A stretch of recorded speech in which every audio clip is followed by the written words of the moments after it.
운전을 하다 보면 때론 내비게이션이 엉뚱한 길로 안내할 때가 있습니다. 우리가 본인이 알고 있는 기존 빠른 길보다 이상하게 엉뚱한 골목으로, 엉뚱한 낯선 길로 인도할 때가 있습니다. 그러면 어떻습니까? 좀 당황스럽고, 왜 이렇지? 그리고 내가 기존 알던 길로 갈 것인지, 내비를 따라갈 것인지 갈등하게 되어집니다. 뭔가 잘못된 거 아닌가? 라는 생각을 하게 되어집니다. 그리고 한참을 돌아서 가게 되어지면, 그게 공사가 중이었고, 혹은 사고가 일어났었구나. 그리고는 내비를 따라오기를 참 잘했구나. 그래서 덜 막혔구나. 이렇게 느끼는 경우가 있습니다. 이스라엘도 이와 비슷한 것을 경험했습니다. 이스라엘이 애굽 땅에서 이제 하나님의 놀라운 능력을 경험합니다. 출애굽을 하게 되어진 것입니다. 바로가 두 손 두 발을 다 들게 되어집니다. 이스라엘 백성들은 출애굽을 하면서 신이 났습니다. 기대감이 찼습니다. 그들은 가나안 땅을 이제 향해서 출발을 합니다. 그들은 가나안 땅을 향해서 가면서 애굽에서 가나안 땅으로 가는 가장 짧은 길, 직선 거리로 갈 줄 생각했습니다. 그들은 오랫동안 애굽 땅에서 생활했지만 가나안 땅에 가는, 애굽에서 가나안 땅에 가는 가장 짧은 길이 어떤 길인지 여러 루트를 통해서 알고 있었습니다. 그래서 그 길을 우리가 알고 있는 대로 한 14일이면 가는 길을 조금만 고생하면 되겠구나 하고 생각을 하고 기대를 했습니다. 그런데 하나님은 그들을 광야길, 그것도 홍해 쪽으로 돌아가는 길로 인도하셨습니다. 그 길은 그들이 전혀 기대하지도 예상하지도 못했던 길이었습니다. 지중해를 따라가는 길은 그들이 있었던 곳에서 북동쪽으로 가는 것이었고, 그리고 하나님이 친히 인도하셨던 쪽은, 홍해 쪽은 남동쪽이었습니다. 이스라엘 백성들이 이런 하나님의 인도함을 받아갈 때 어떤 마음이 일어났을까요? 마치 내비게이션 엉뚱하게 인도함을 받을 때 왜 이렇지? 이런 마음이, 하나님 왜 이러시지?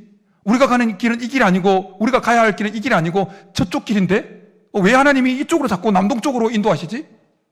이런 혼란이 일어났을 것입니다. 이것은 단순한 길의 문제가 아닙니다. 하나님의 계획이, 하나님의 인도하심이 이해되지 않을 때 우리 속에, 인간 속에 일어나는 혼란과 불안입니다.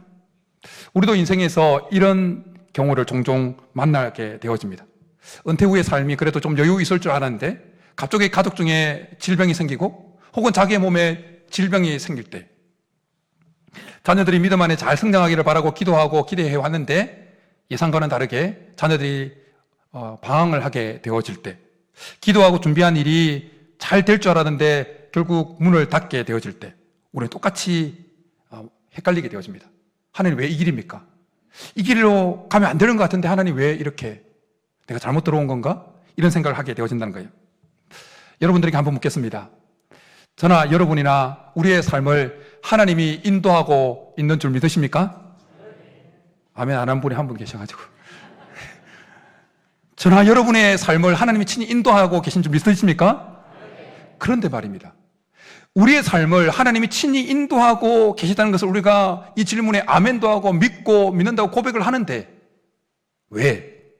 우리의 삶의 방향이 우리가 기대하고 예상한 것과 다르게 흘러갈 때 왜 우리 속에는 불안이 밀려오고 혼란이 생길까요?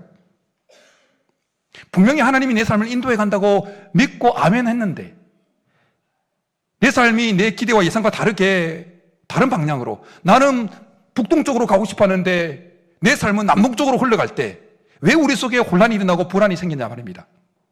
왜냐하면 우리는 우리의 삶이 항상 직진만 일어나기를 원하기 때문입니다.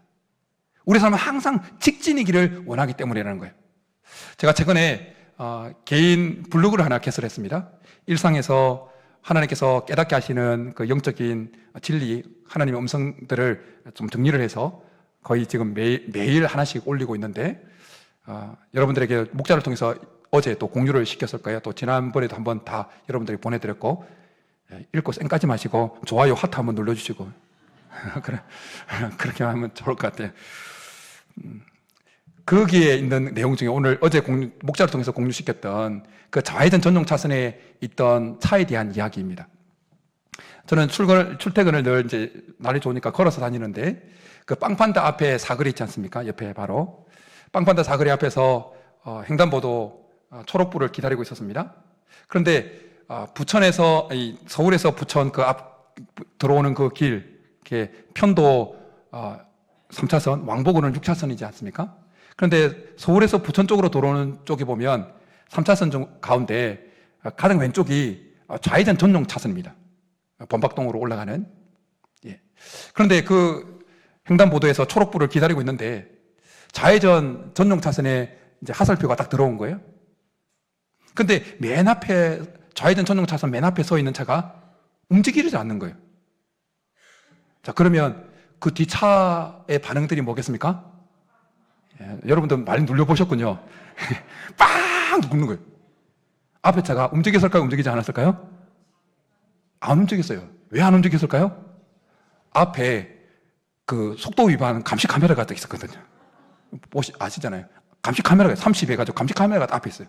움직이면 찍히는 거예요. 그러니까 초보 운전일 수도 있었고, 그리고 앞에 감시 카메라가 있으니까 움직이지 않는 거예요. 뒤에서 팍팍 난리가 났어요. 그 순간에. 그걸 보는데 결국 이제 그 신호등이 떨어졌지만 신호등이 닿을 때까지 좌회전을 다 차들이 못했습니다. 그 모습을 볼 때 제 마음에 이런 마음이 일어났어요. 그 블로그 내용에도 이야기했던 것처럼 우리의 삶도 직진만 하려고 하는 것은 아닌가. 계속 앞으로 더 빨리, 남들보다 더 빨리. 아마 그 왔던 차가 앞에 서 있는 그 직진 차량을 보면서 왼쪽에 비어있는 차선을 보면서 이게 왼쪽인가 하고 딱 뒤로 와서 뒤보다 맨 앞에 섰을 거예요. 그리고 자기가 맨 처음 빨리 직진해서 나가고 싶어 했을 거예요. 우리는 끊임없이 좌회전도 없이 우회전도 없이 직진만을 하기를 원한다는 거예요. 그런데 오늘 본문의 출애굽 백성들에게 하나님께서 그렇게 하셨던 것처럼 하나님은 우리의 삶에 직진만을 허락하지 않는다라는 것입니다. 때로는 예상하지 못한 좌회전, 우회전 혹은 유턴, 때로는 정지까지 시키시면서 우리의 삶을 인도해 가신다라는 것입니다. 그런데 우리가 계속해서 직진만 하려고 하다 보니까 분명히 하나님이 우리의 삶을 인도한다고 믿고 아멘하고 고백하지만 실제 현장에서, 실제 우리의 삶에서 내 삶에 우회전이 일어나고 좌회전이 일어나고 유턴이 일어날 때 불안해하고 혼란이 우리 속에 밀려오게 되어진다는 것입니다. 하나님이 이사야 선지자를 통해서 이사야 55장에서 하나님께서 우리에게 우리의 삶을 인도해가는 그 길과 우리가 나아가고자 하는, 우리가 기대하는 그 길이 어떻게 다른지 이렇게 말씀해 주고 있습니다. 이는 내 생각이 너희 생각과 다르며 내 길은 너희 길과 다름이니라. 여호와의 말씀이니라. 이는 하늘이 땅보다 높음같이 내 길은 너희 길보다 높으며 내 생각은 너희 생각보다 높음이니라. 인정하십니까? 이제 아멘하기가 두렵죠? 다르다는 거예요. 그렇다면 이런 질문이 있습니다. 하나님 왜 이스라엘 백성들을 그렇게 가나안 땅으로 곧장 향하게 만드는 그 블레셋 땅 사람의 길을로 인도하지 않으셨나라는 겁니다. 왜 하나님은 우리의 삶을 직진으로 계속 나가지 않게 하시고 좌회전, 우회전, 유턴을 시키냐는 말입니다. 왜냐하면 하나님이 이스라엘 백성들의 그 약함을, 하나님이 우리의 약함을 어느 누구보다 잘 아시기 때문이라는 것입니다. 우리가 어떤 기질을 가지고 있고 어떤 상황에 놓여 있는지를 하나님이 우리보다 훨씬 더 잘 알기 때문에 하나님이 때로는 우회전, 좌회전, 유턴으로 우리의 삶을 인도해 가신다는 거예요. 하나님께서 그렇게 하셨다는 이유를 이스라엘 백성들을 직진으로 인도하지 않으시고 그렇게 우회전시키는 그 이유를 17절에서 이렇게 말씀해 주고 있습니다. 우리 17절 한번 같이 읽겠습니다. 시작. 바로가 백성을 보낸 후에 블레셋 사람의 땅의 길은 가까울지라도 하나님이 그들을 그 길로 인도하지 아니하셨으니 이는 하나님이 말씀하시기를 이 백성이 전쟁을 하게 되면 마음을 돌이켜 애굽으로 돌아갈까 하셨습니다. 이스라엘 백성들이 애굽에서 가나안 땅으로 들어갈 수 있는 공식적인 길은 세 가지였습니다. 오늘 본문에 등장하는 애굽 블레셋 사람의 땅의 길입니다. 그냥 지중해 연안을 따고 쭉 가면 아주 짧게 갈 수 있는 길입니다. 편하게 갈 수 있는 길입니다. 그러나 그 편하고 짧은 길이지만 그 길은 추격해오는 애국 군대와 측면에서 싸워야 되는 길이고, 그리고 그 블레셋 가나안 땅에 못 들어오게 지키고 있는 그 블레셋 군대와 직접 맞닥뜨려서 싸워야 되는 길이었습니다. 근데 출애굽한 이스라엘 백성들은 준비가 안 된 상태였습니다. 그냥 집단적으로 탈출한 것에 기뻐하고 있는 수준이었지 전혀 군사적인 준비가 안 돼 있는 상태였어요. 그런가 하면 그들 속에는 하나님 백성으로서의 정체성이 전혀 그들 속에 각인되어 있지 못했습니다. 뿐만 아니라 하나님이 그들을 구원해 가시는 구원의 섭리에 대한 그 확신도 그들 속에 없었어요. 그러니까 그들은 지금 군사적으로나 정신적으로나 신체적으로 전혀 준비가 되어 있지 않은 상태였다는 것입니다. 그런가 하면 출애굽한 그들이 이 블레셋 사람의 땅의 길 말고 가나안 땅에 갈 수 있는, 애굽에서 가나안 땅에 갈 수 있는 길이 두 가지 더 있었는데, 그 두 번째는 그들이 애굽 땅에서 출발을 해서 지도가 있으면 좋긴 하겠지만 그냥 설명만 하겠습니다. 그들이 지나가는 그 길에 좀 더 밑으로 보면 바란 광야가 있어요. 바란 광야. 그 바란 광야를 지나서 쭉 가면 가나안의 남부 지역이 나와요. 그 남부 지역을 통해서 쭉 올라가는 소위 술길이라고 하는 그 길입니다. 그 길은 조금 돌아가는 길이지만 그러나 여전히 군사적인 충돌이 있는 위험의 길이었어요. 그런가 하면 세 번째 길은 더 그 바란 광야 밑이, 여러분 지도를 아는지 모르겠는데 시나이 반도예요. 시나이 반도. 그 시나이 반도 중간을 거쳐서 삥 둘러서 왕의 대로를 통해서 들어가는 그 길입니다. 그러니까 그 길은 많이 우회하지만 군사적인 충돌이 없는 길이에요. 그런데 성경을 자세히 더 읽어보면, 더 엄밀하게 말하면 하나님은 예상되어지는 이 세 길로도 인도하지 않으셨어요. 훨씬 더 그 시나이 반도 완전히 밑으로, 중간이 아니라 완전히 밑으로 인도해서 돌리십니다. 때로는 하나님께서 우리의 삶을 인도해 가실 때 우리가 예상했던 그 길을 훨씬 넘어서는, 100번 양보해서 하나님이 내 삶을 이렇게 인도하셔도 된다고 하는 그 길까지도 넘어서는 그 방식으로, 그런 상황으로 우리의 삶을 인도해 가실 때가 있다는 것입니다. 왜 그렇게 하신다고요? 왜 그렇게 이스라엘 백성들이 예상되어지는 그 세 길까지 넘어서 그들을 인도하셨다고요? 그들이 약하기 때문에, 그들의 약함을 하나님이 아셨기 때문이라는 것이에요. 하나님께서 우리의 삶을 그렇게 인도하시는 이유는 우리의 약함을 어느 누구보다 하나님이 아시기 때문이다라는 것입니다. 하나님이 이스라엘 백성들이 그 자유하게 되어진 것도 아실 뿐만 아니라 그들 속에 있는 그 두려움, 염려와 불안과 부족함을 다 알고 계셨다는 것입니다. 눈에 보이지 않았지만 그들 속에 이렇게 가다가 혹시 잘못되는 거 아닌가라는 불안한 그 마음도 알고 있었다는 것입니다. 인간은 스스로를 과대평가하지만 하나님은 우리의 연약함을 너무나 잘 알고 있습니다. 이스라엘 백성들이 출애굽했을 때 어쩌면 이렇게 말했을지도 모릅니다. 야, 이제 우리는 자유야. 우리 앞에 거칠 것이 없어. 애굽의 군대까지 우리 앞에서 무릎을 꿇었는데 우리 앞에는 더 이상 거칠 것이 없어. 이제 가나안은 우리의 것이야. 그렇게 생각하고 자기 자신들을 대단한 존재라고 생각했을 겁니다. 그러나 실상 그들이 블레셋 군대를 만나면 바로 깨갱하고 애굽으로 돌아가려고 했을 것이 그들의 실상이었다는 것입니다. 이런 모습은 우리가 인생을 살아가면서 종종 경험하는 우리의 모습과 닮아 있습니다. 기도 응답도 받고 은혜도 받고 결단해서 나아가다가 실제적인 우리의 삶에서 실제적인 어려움을 만나게 되어지면 이거 아닌가? 이런 혼란이 우리 속에 일어난다는 것입니다. 믿음으로 결혼하고 사업을 시작하고 사역을 감당했지만 뭔가 힘들어지면 내가 이 사람과 결혼한 것이 하나님 뜻이 아니었나? 내가 이 사업을 시작한 것이 하나님 뜻이 아니었나? 이런 혼란이 우리 속에 일어난다는 것입니다. 삶에 문제가 없을 때는 어떤 어려움이 와도 믿음으로 막 앞으로 뚫고 나갈 것처럼 자기 자신에 대해서 생각을 합니다. 그러나 실상 어려움을 만나게 되어지면 우리가 얼마나 약한 존재인지, 우리가 얼마나 한계를 가지고 있는 존재인지 드러나게 되어진다는 것입니다.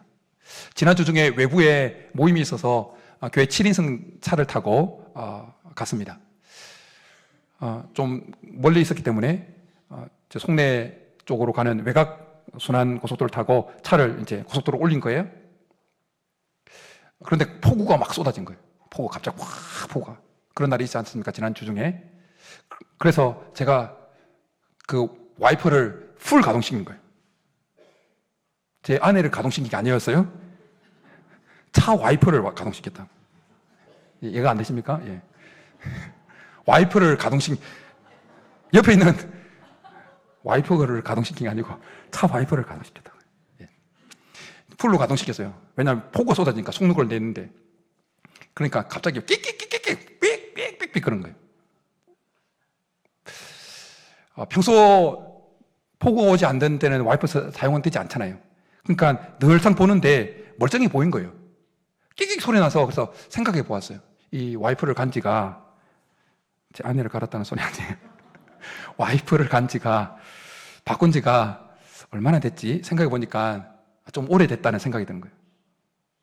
그러니까 이 딱딱해지잖아요. 오랫동안 그 햇빛에 노출되어 있으니까. 그렇게 오래되어서 노출되어서 경직되고 했지만, 그냥 겉으로 비가 오지 않을 때는 멀쩡해 보였다는 거예요. 그걸 보면서 이런 생각이 든 거예요. 우리의 인생도 그렇구나. 우리의 신앙도 이렇겠구나라는 생각이 든 거예요. 이걸도 블로그에 올려놨어요. 여러분, 우리의 신앙이 그냥 괜찮은 것처럼 보여요. 그런데 우리의 삶에 폭우가 쏟아지면 그때 우리가 얼마나 연약한 존재인지, 우리가 얼마나 한계를 가지고 있는 존재인지, 우리의 믿음이 얼마나 약한지를 드러나게 되어진다는 것입니다. 그러기에 하나님은 우리의 삶을 인도하시면서 때때로 먼 길로 돌아가게 하신다는 거예요. 직진으로 갔다가는 큰 사고 당한다는 사실을 하나님이 우리보다 더 잘 아시기 때문에 우회전, 좌회전 혹은 유턴을 시킨다라는 것입니다. 우리는 직진을 원하지만 하나님은 유턴을 시킨다라는 것입니다. 우리가 직진을 하지 못하고 좌회전, 우회전, 유턴을 하면서 하나님의 인도함을 받아간다 할지라도 우리가 꼭 기억해야 될 사실이 있습니다. 그것은 하나님은 우리의 삶을 가장 좋은 길로 인도하시는 분이시다라는 것입니다. 하나님이 인도하시는 길은 항상 가장 좋은 길인 것입니다. 그래서 사도 바울을 통해서 하나님께서 로마서 8장 28절, 우리가 잘 아는, 좋아하는 말씀을 이렇게 해주시잖아요. 우리가 알거니와 하나님을 사랑하는 자, 곧 그의 뜻대로 부르심을 입은 자들에게는 모든 것이 합력하여 뭐를 이루신다? 선을 이루신다. 그 말씀을 자주 인용하면서 그 모든 것에는 그렇게 직진만이 아니라, 우리가 원하고 바라는 대로만 아니라 좌회전, 우회전, 유턴, 눈물, 콧물 쏟게 되는 그 아픔과 슬픔까지 다 포함되어 있다는 것을 다 알고 있습니다. 하나님은 우리의 감정과 이해를 초월해서 역사하십니다. 그래서 요셉은 형들에게 팔려서 감옥에 갇히고 했지만, 그러나 오히려 그것을 통해서 하나님께서 이스라엘 백성들에게 구원의 역사를 펼쳐가는 것을 보게 되어집니다. 바울은 감옥에 갇혔지만 그 감옥에 갇힌 것으로 인해서 복음이 더 풍성하게 전파되도록 하십니다. 우리 주 예수 그리스도는 십자가에 못 박혀 죽으셨지만 그 죽음으로 인해서 하나님께서 구원을 완성시킨 것을 보게 되어집니다. 오늘 예배에 동참한 우리들의 삶의 상황과 방향이 우리가 기대했던 그 방향과 상황과 다르다 할지라도 결코 불평하거나 원망하지 마시기를 간절히 축복합니다. 하나님이 우리의 삶을 인도해 가고 계신 분이라는 것을 믿고 있다면 지금 내가 가고 있는 길은 가장 좋은 길이라고 믿음으로 받아들일 수 있기를 간절히 축복합니다. 오늘 본문의 말씀을 보게 되어지면 우리를 인도해 가시는 하나님에 대해서 아주 중요한 사실을 한 번 더 우리 마음에 리마인드하게 되어집니다. 그것은 뭐냐면 하나님은 우리의 삶을 가장 좋은 길로 인도하시기 위해서 항상 앞서 가신다는 것입니다. 우리 항상 앞서 가신다는 거예요. 오늘 본문을 보면 출애굽하게 되어질 때 모세가 요셉의 유고를 가지고 나왔다는 사실을 기록하고 있습니다. 언뜻 생각할 때 출애굽한 것과 요셉의 유고를 가지고 나온 것이 전혀 연관이 없는 것처럼 보여요.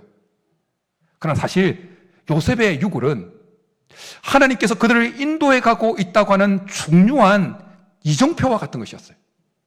요셉은 자기가 죽을 때 유언을 남겼습니다. 나는 죽지만 하나님이 반드시 너희들을 찾아올 것이다. 반드시 찾아와서 너희들을 이 가나안 땅에서 나가게 해서 인도의 가나안 땅으로, 약속의 땅으로 인도해 가실 것이다.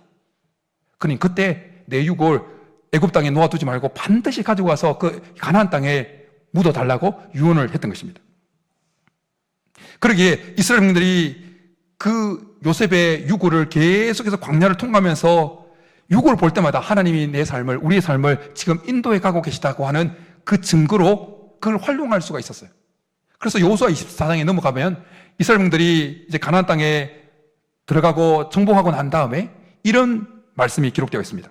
이스라엘 자손이 애굽에서 가지고 온 요셉의 뼈를 세겜에 장사하였으니, 요셉의 뼈뿐만 아니라 하나님께서 그들을, 이스라엘민들을 가장 좋은 길로 인도하시기 위해서 앞서 가신다고 하는 그 사실을 보여주기 위해서 오늘 본문에 보면 중요한 증거를 그들에게 나타내 보여주셨습니다. 그것이 무엇입니까? 구름기둥과 불기둥입니다.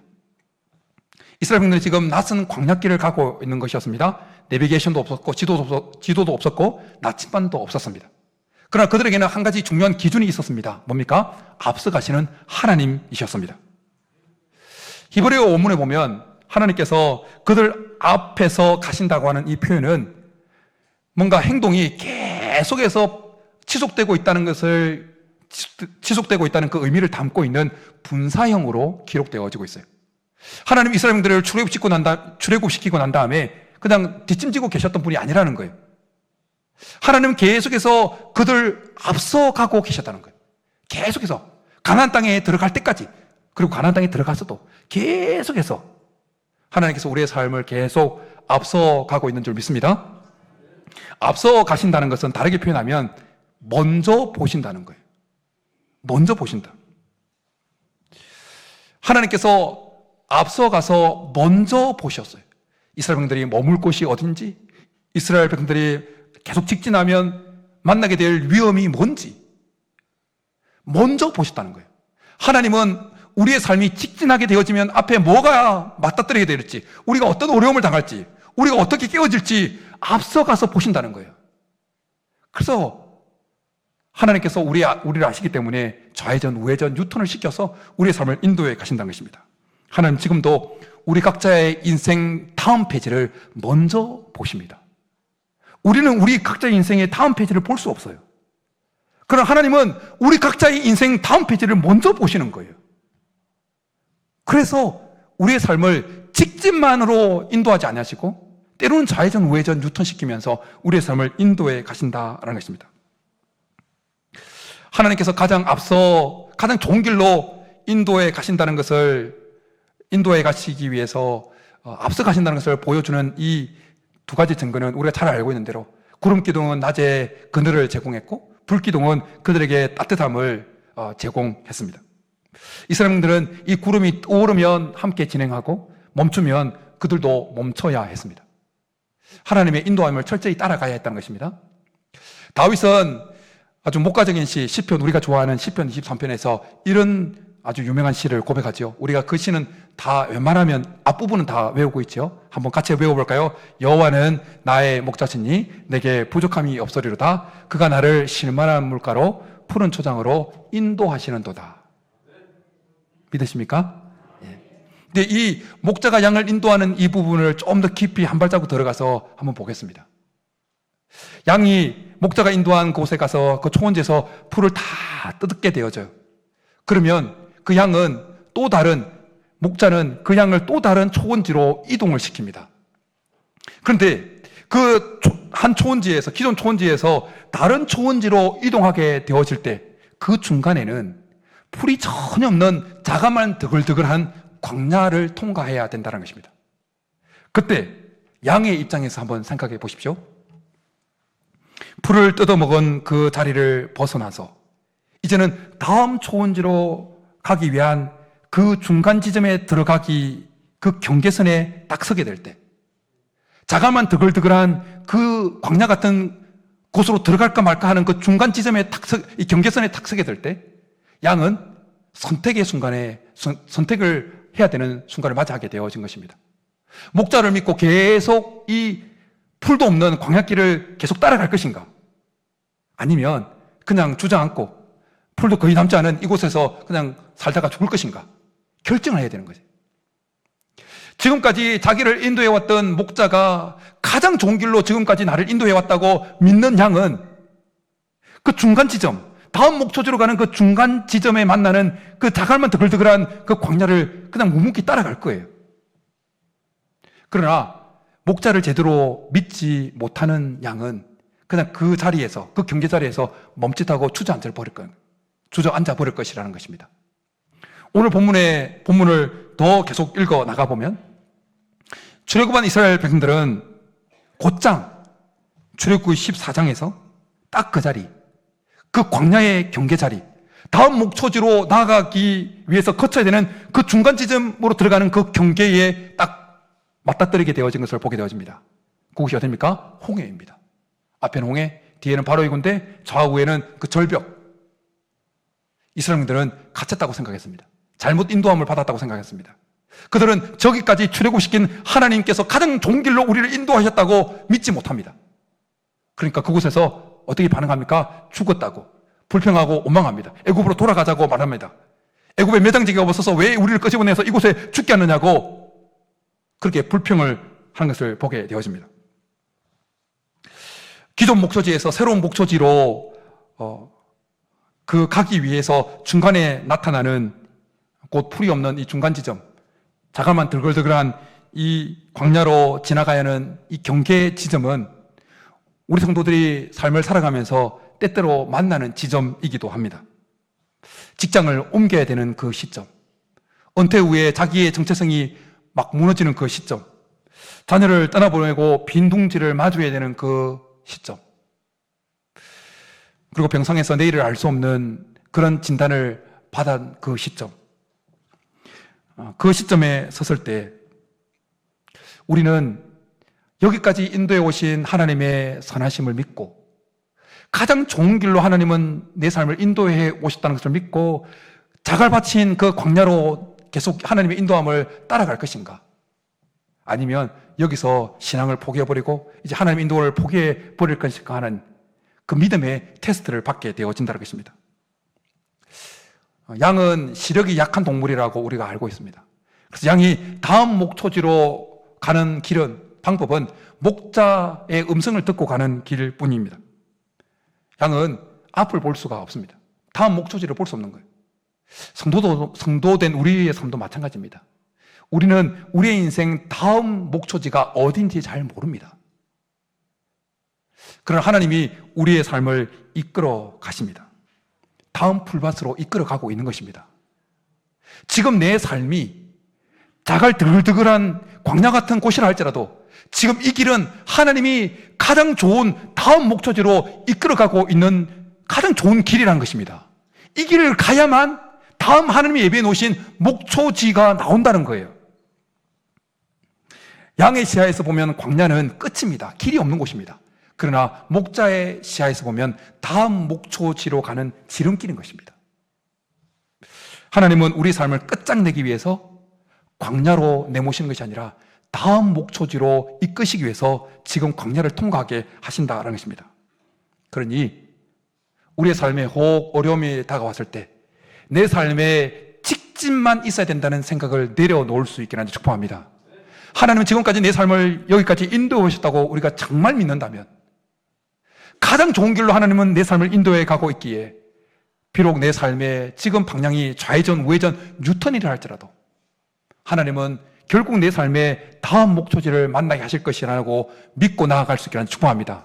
그래서 우리의 그 믿음의 고백대로 다음 목초지를 반드시 경험하는 은혜가 저와 여러분의 있기를 주님으로 축복합니다.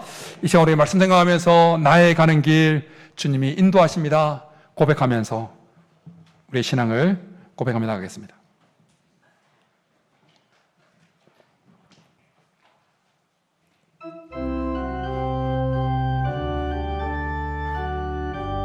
나의 가는 길, 나의 가는 길 주님 인도하시네. 그는 보이지 않아도 날 위해 일하시네.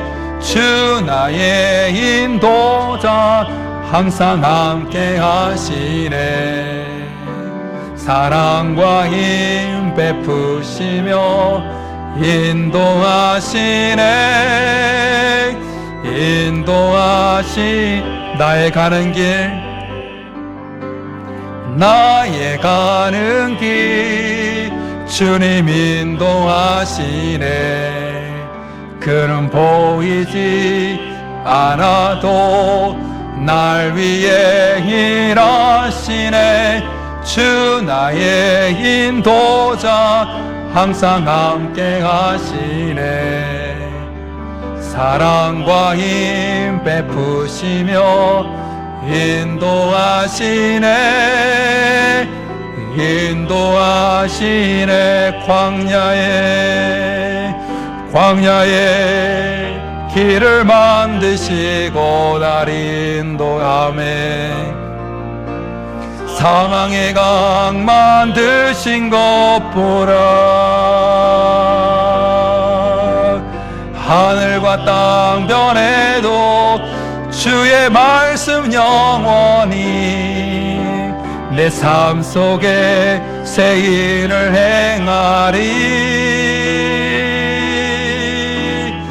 나의 가는 길 주님 인도하시네. 그는 보이지 않아도 날 위해 일하시네.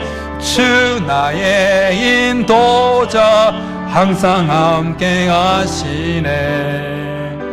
사랑과 힘 베푸시며 인도하시네.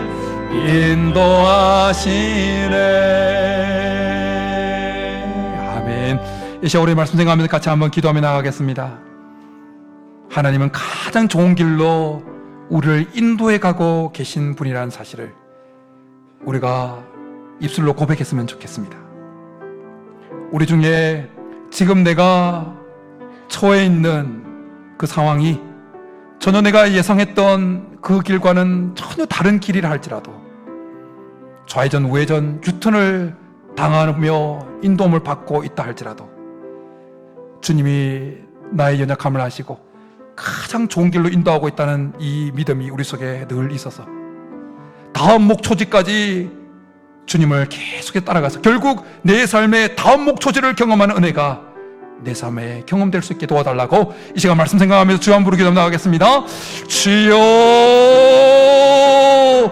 살아계신 하나님 아버지, 우리는 어리석어서 직진만을 고집하고 하나님도 내 삶을 직진으로만 인도하기를 기대하지만 그러나 우리의 연약함을 너무나 잘 아시는 하나님께서 우리의 형편과 우리의 상황을 너무나 잘 아시는 하나님께서 직진으로 갔다가는 사고당할 것을 미리 보시고 우리의 삶을 좌회전 우회전 유턴시키면서 우리의 삶을 가장 좋은 길로 인도하시는 그 하나님을 이 시간 말씀을 통해서 한 번 더 마음에 새깁니다.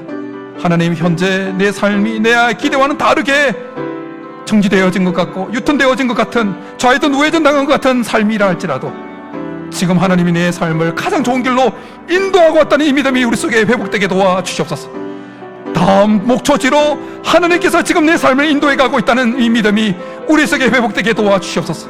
그래서 지금 전혀 목초가 없는 하나님 자갈만 드글드글한 광야길을 걸어가는 시간을 보내고 있는 성도라 할지라도 하나님의 인도함을 받아서 결국 하나님께 예비해 놓으신 다음 목초지를 경험하는 우리 모든 성도들이 되게 도와주시옵소서. 주님, 우리에게 믿음을 더하여 주시옵소서. 말씀드립니다. 살아계신 하나님, 우리는 끊임없이 직진만 하려고 하는 고집스러운 양과 같은 자들임을 고백합니다. 그런 하나님은 우리의 연약함을 너무나 잘 아시기에 우리 앞서가시기에 앞서 우리가 만날 여러 가지 위험 요소들을 먼저 보시기에 때로는 우리를 직진으로 인도하지 아니하시고 좌회전 우회전 유턴으로 혹은 정지시키시면서 가장 좋은 길로 우리를 인도하시는 분임을 한 번 더 말씀을 통해서 깊이 마음에 새길 수 있도록 해주신 것 감사합니다. 하나님께서 우리의 삶을 그렇게 가장 좋은 길로 인도해 가고 계시다는 이 사실을 마음 깊이 새겨서 현재 우리의 삶의 모습이 처해 있는 상황이 초목이 하나도 없는 그런 광야 같은 상황이라 할지라도 다음 목초지를 기대하며 끝까지 하나님을 따라갈 수 있는 우리 모두가 되게 도와주옵소서. 그래서 결국 하나님께서 예비해 놓으신 다음 목초지를 풍성히 경험하고 누리는 우리 모든 성도들이 되게 도와주옵소서. 그렇게 주실 줄 믿고 감사를 드리며 예수님의 이름으로 축복하며 기도드립니다. 아멘.